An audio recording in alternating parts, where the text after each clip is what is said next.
Whether we're talking about the self-taught legend or we're talking about Ichika Nito, a recurring question continues to be bubbling up in some of my videos, and that is, what is great guitar playing? When I did my Ichika Nito mini-series, I began by saying that I thought that the discussion was of merit because he's classified as the 8th best guitarist in the world. So a deeper look under the hood of his playing, I think, is certainly warranted. And especially as there are questions about the veracity of some of his performances, the question remains, is he a great guitar player? And as one of his critics, I am here to say, sure, absolutely. He sure is. And so is Johnny Ramone. I think that anyone who inspires others and influences others has a claim to a definition of greatness by that metric, which is a fairly traditional metric. I'm not going to flesh out the entire definition. They have influence. They have inspiration. Johnny is very good at his fundamental skill of aggressive down picking. He can do it over 180 BPM. Ichika is very good at his higher register playing and some of those techniques. There are questions about other ones of those, and I'm not here to relitigate that or to relitigate smoking jacket theory. Based on the comments, I'm right about that. You guys agree on that. And I'm not here to debate whether or not I can play his chord progressions. I can, and I did. And besides, that question that was posed to me is kind of a strange one when we really think the question at hand is whether or not Ichika himself can play the chord progressions that he presents as his actual live performances. That discussion about the veracity of the videos he has put out, the big poofy jacket ones in particular, that he put out as a live performance, they will continue. And I think they deserve to continue. And I think that Jacob Bra is right. My video, as I said openly, saw his video. I was like, he's right, but he's missing the jacket thing. Laid in on that, went through some more of his playing, did the live performances. It's not about whether or not I can play at his level, everyone. It's about the level that he advertises on the marketing material versus what you're getting live. And people love to pounce on boomer musicians for this. I saw a clip just recently of, imagine paying $5,000 to go and see the Eagles, and you don't get Hotel California, you get Motel Ohio, and it is Joe Walsh and others kind of bombing the harmonized guitar solo to Hotel California. Look, there will be questions, and if you can't do it live, these questions do come up. But that's not really what I'm here to talk about. What I want to talk about is, what is great guitar playing, and specifically the discrepancy between what technical players think is great guitar playing versus, in kind of more modern parlance, what normies think is great guitar playing. I just name-checked Hotel California, and if you ask a normie non-guitar player to name good guitar playing or parts or guitar parts from songs that they like, supposing they like guitar rock, you're going to get Sweet Child of Mine. You are going to get Hotel California. You're going to get some Van Halen riffs. Oh, Eruption's pretty gnarly. And, you know, for those of us who know the story of Eruption, they're just in the studio, tapes running, and he does some gnarly stuff, and they're like, hey, you know, let's just put a little more gloss on that, but, like, let's do that. But nothing fancy, and it's not really this written out thing, and it's not the most impressive, complicated thing in the world. But, you know, another meditative question on this is, why isn't Stanley Jordan a better known guitar player? And that's because normies and technical people have just different values of what they want out of guitar playing. And I think what can make some of us technical people who want to stand out to normies, which are our audience, better, is to think about what the end user wants and try to approach our guitar playing from that. So first and foremost, there is a law of diminishing returns. Whatever style of playing you are doing, over time, there is a fatigue that sets in. I been watching some Grateful Dead recently, so Jerry Garcia is on the mind. And Jerry's playing. He's a great player. When he is dialed in, he understands chromatic passings. He understands a lot of things. He is a very, very sound player. That said, man, Jerry fatigue is a real thing. And I'm sorry to any Deadheads out there, but you get 4 minutes into a solo and it's the same little triplets and chromatic licks over and over and over again. We get to a law of diminishing returns. We saw this in the 80s. A lot of these shred guys, man, they can do really fast stuff. Vinnie Vincent is such a good example of this. Vinnie Vincent can do some really crazy stuff.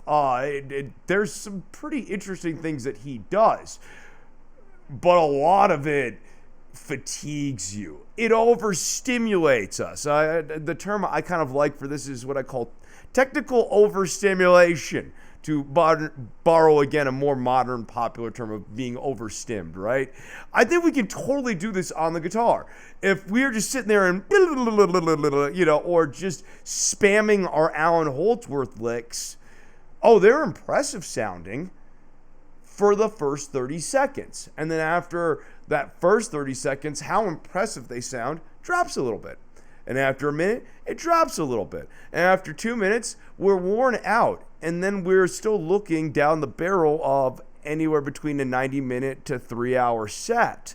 Okay, set breaks and everything like that. How do we keep it interesting? You got to change things up. Otherwise, you get caught into this law of diminishing returns. On this same note, the amount of speed that players versus non-players can tolerate is different. It's why jazz is popular with musicians and not lay people. It's really a great example. Classical music, popular with musicians, not lay people. To quote the Replacements, I hate music, there's too many notes.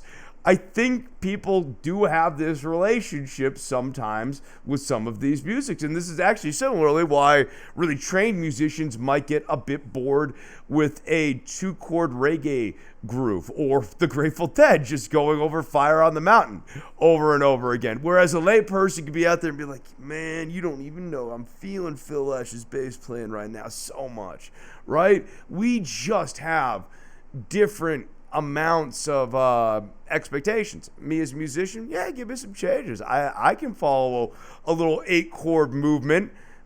Standard layperson might get bamboozled by that. That just feels like little rapids to them. They can't quite handle it. So the layperson has a little bit different of a speed tolerance than the fast person. The other thing is that the layperson, going back to the speed tolerance, has just certain preferences out of playing. B.B. King and David Gilmour kind of light the way on this. The layperson likes vibrato. They like sustained notes that sing out because they can sit and in a long note absorb concurrently that the frequency is holding-ish. I know vibrato is warbling it slightly. But there are similarities and differences that are happening, and they're there. It allows the amp to really sing, too. So in some cases, depending on the tone you've built, your best notes are going to be the long notes, not the quick ones, right? You may think you're impressing people with the fast stuff, but actually, you're not giving them long enough time with any one of those notes for them to really sink in. I saw a video the other day of a guy playing, I believe it's a Bach etude with his guitar upside down, two-handed. And I, along with the poster, also had the same reaction of, man, so much work to ultimately not have a very good sounding final product. Whereas B.B. King, David Gilmour, Billy Gibbons, why you doing so much, man? Doing a little less allows those notes to sit out. People like that. People like the passing stuff. They like bends that stick the landing and give them a time to really absorb the travel. And they like things that their brain can remember. I call this the hummability test. I read years ago, although I have no way of digging up the quote right now, that the Beatles used to test their melodies by, in their earlier periods, by playing stuff, kind of letting it sit and seeing if they could still hum those melodies later. And I like that as a test for guitar solos, because I've noticed that the things that people like out of guitar solos tend to be the things that can keep up with what they can hum. So, for example, they can't quite hum Sweet Child of Mine, but we can do a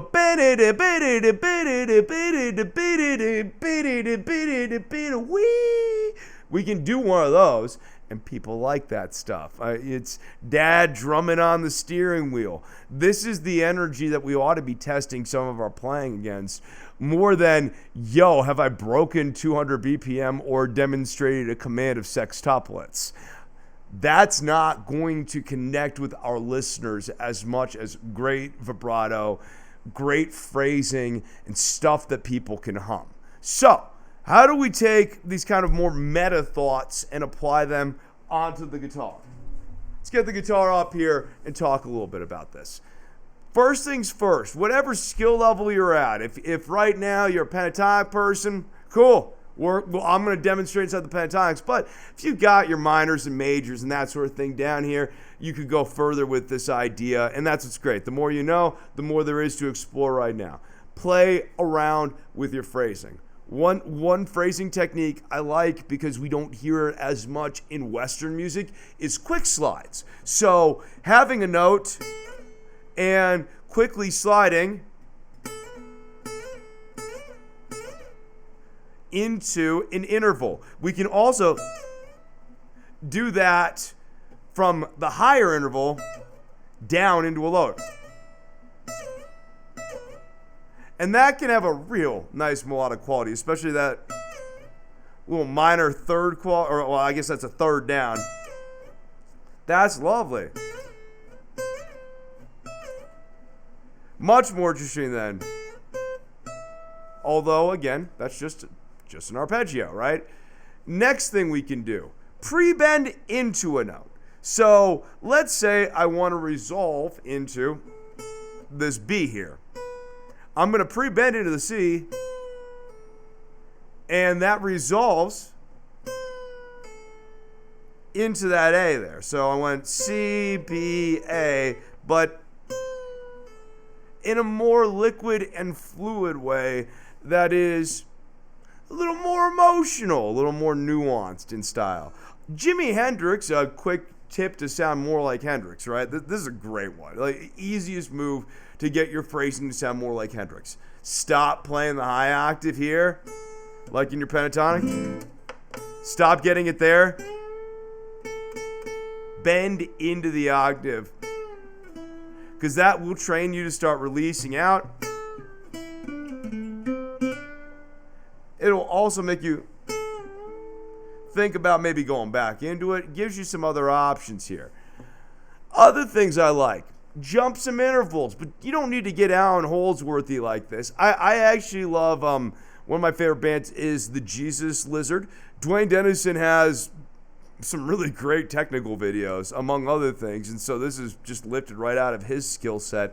Pick a note to pedal on here. Let's say I'm in A minor. I'm just doing all of these in A minor here. I'm going to pick this C here on the G string at 5, and I can move through that pedal.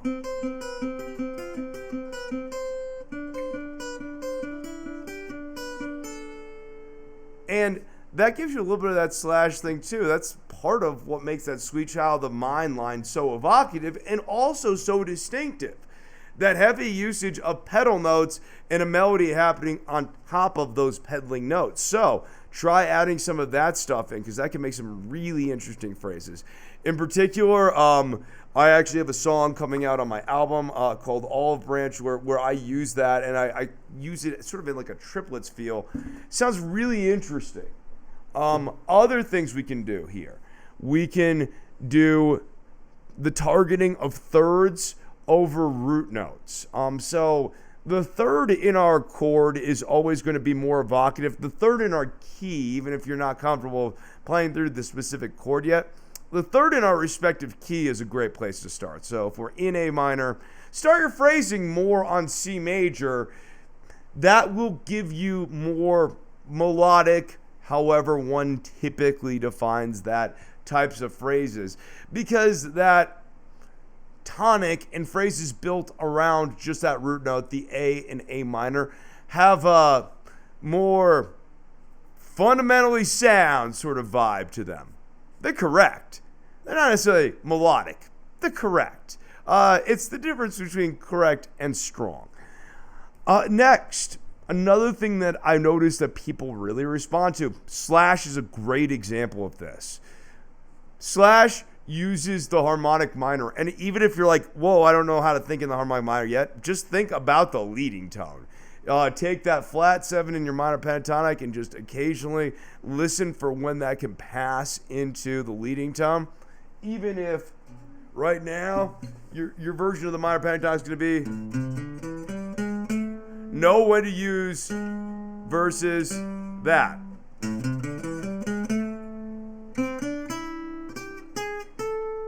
Just having that little lead tone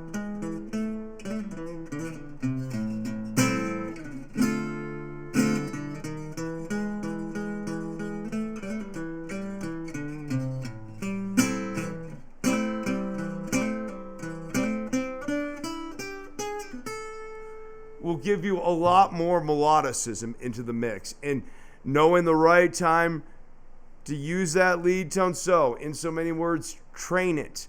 Another thing that's very useful, kind of a little bonus here, bust out a diminished arpeggio on the leading tone.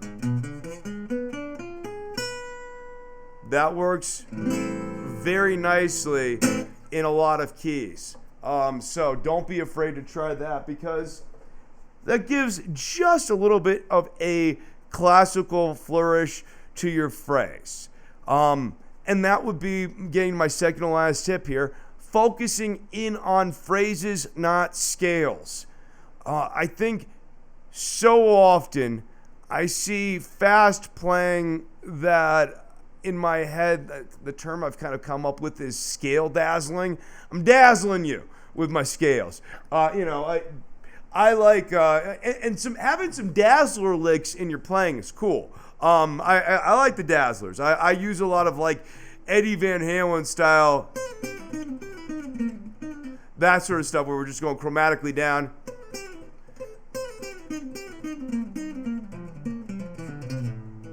Eddie's kind of on the right track with that. Having a few of those are great, and you don't need to use them for very long. Focus in on your phrase. What you want to do is get a phrase out there and solidify it so that you can kind of trust your audience knows what that is. Because off of that phrase, I can build other ideas, I can embellish, I can extrapolate, I can play the phrase once and then harmonize it the second time around.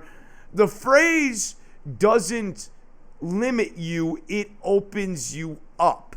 It is like making a reference and then calling back to that reference, like in a joke or something like that, or even just in a video, like bringing up "Hello, you absolute legends." You're connecting back to, for those of you who saw that first self-taught legend video where I was invoking Carl Jobst. All right, so like that, focusing in on these phrases rather than just your scale is going to be more exciting to the average listener here.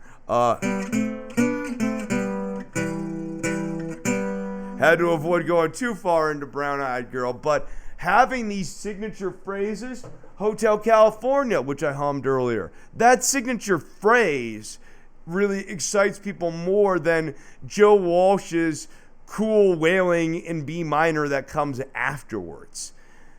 And then last, as you saw in the thumbnail, the Curry rule. So what is the Curry rule? A lot of advanced techniques are like sophisticated spices in your cooking spice rack. And me and my wife, we like to cook. So that's definitely some of where I get this conception from. Taps, really cool bends, awesome deployments of triplets, Robert Fripp or Alan Holdsworth, these sorts of licks. a little bit goes a long way. If you want to make a cool spice blend, curry can actually be an awesome spice blend. Different video, perhaps an entirely different YouTube channel. But I have a few good steak blends that use some curry, among other things. But the trick is, it's just a smidge of curry, because if you use too much curry, it overtakes the entire vibe of that spice blend. Your guitar solo, your guitar part, is a blend, or it should be.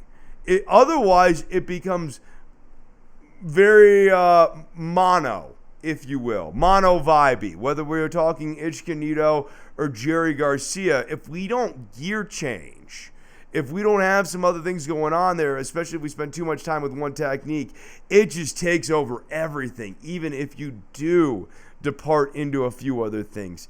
The overall left flavor on our ears, tongue, synesthesia is real, people.